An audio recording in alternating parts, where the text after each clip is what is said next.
ঢাকা বিশ্ববিদ্যালয়ের সাবেক উপাচার্য আবু আহসান মোহাম্মদ শামসুল আরেফিন সিদ্দিক মারা গেছেন।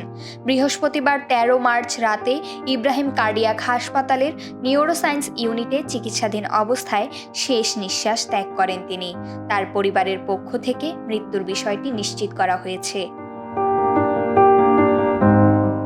এর আগে গত ৬ মার্চ দুপুরে ঢাকা ক্লাবে দাঁড়িয়ে কথা বলার সময় হঠাৎ পড়ে যান আরেফিন সিদ্দিক। এরপর তাকে ইব্রাহিম কার্ডিয়াক হাসপাতালে নিয়ে যাওয়া হয়।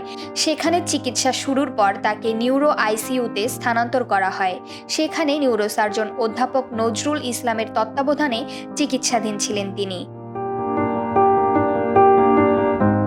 ২০০৯ সালের ১৫ জানুয়ারি বিশ্ববিদ্যালয়ের আচার্য ও বাংলাদেশের তৎকালীন রাষ্ট্রপতি অধ্যাপক ইয়াজউদ্দিন আহমেদ অধ্যাপক আরেফিন সিদ্দিককে ঢাকা বিশ্ববিদ্যালয়ের ২৭তম উপাচার্য হিসেবে নিয়োগ দেন।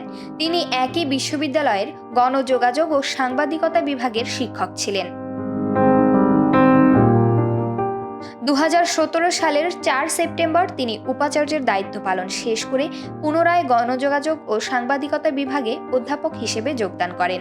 ২০২০ সালের জুন মাসে বিশ্ববিদ্যালয়ের শিক্ষকতা থেকে অবসর গ্রহণ করেন।